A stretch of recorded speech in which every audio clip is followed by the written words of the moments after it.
भगवान श्री कृष्ण के कई नाम हैं, जैसे श्याम, मोहन, बंशीधर, कान्हा और न जाने कितने। लेकिन इनमें से एक प्रसिद्ध नाम है लड्डू गोपाल। क्या आपको पता है भगवान कृष्ण का नाम लड्डू गोपाल क्यों पड़ा? तो आइए जानते हैं। ब्रजभूमि में बहुत समय पहले श्री कृष्ण के परम भक्त रहते थे कुंभन दास जी, जिनका एक पुत्र था रघुनंदन। कुंभन दास जी के पास बांसुरी बजाते हुए श्री कृष्ण जी का एक विग्रह था। वे हर समय प्रभु भक्ति में लीन रहते और पूरे नियम से श्री कृष्ण की सेवा करते थे। वे उन्हें छोड़कर कहीं नहीं जाते थे, जिससे उनकी सेवा में कोई विघ्न ना हो। एक दिन वृंदावन से उनके लिए भागवत कथा का न्योता आया कि आपको भागवत कथा करना है। पहले तो उन्होंने मना किया, परंतु लोगों के जोर देने पर वे जाने के लिए तैयार हो गए कि भगवान की सेवा की तैयारी करके वे कथा करके रोज वापस आया करेंगे। वह भगवान का सेवा नियम भी नहीं छूटेगा। अपने पुत्र को उन्होंने समझा दिया कि भोग मैंने बना दिया है, तुम ठाकुर जी को समय पर भोग लगा देना। और वे चले गए। रघुनंदन ने भोजन की थाली ठाकुर जी के सामने रखी और सरल मन से आग्रह किया कि ठाकुर जी आओ, भोग लगाओ।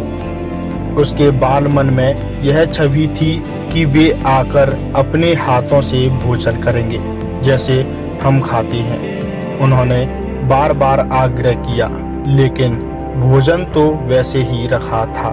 अब उदास हो गया और रोते हुए पुकारा कि ठाकुर जी आओ, भोग लगाओ। ठाकुर जी ने बालक का रूप धारण किया और भोजन करने बैठ गए और रघुनंदन भी प्रसन्न हो गया। रात को कुंभन दास जी ने लौटकर पूछा कि भोग लगाया था बेटा? तो रघुनंदन ने कहा हाँ। उन्होंने प्रसाद मांगा तो पुत्र ने कहा कि ठाकुर जी ने सारा भोजन खा लिया। उन्होंने सोचा बच्चे को भूख लगी होगी तो उसने ही खुद खा लिया होगा। अब तो ये रोज का नियम हो गया कि कुंभन दास जी भोजन की थाली लगाकर जाते और रघुनंदन ठाकुर जी को भोग लगाते। जब प्रसाद मांगते तो एक ही जवाब मिलता कि सारा भोजन उन्होंने खा लिया। कुंभन दास जी को अब लगने लगा कि पुत्र झूठ बोलने लगा है, लेकिन क्यों? उन्होंने उस दिन लड्डू बनाकर थाली में सजा दिए और छुपकर देखने लगे कि बच्चा क्या करता है। रघुनंदन ने रोज की तरह ठाकुर जी को पुकारा तो ठाकुर जी बालक के रूप में प्रकट होकर लड्डू खाने लगे।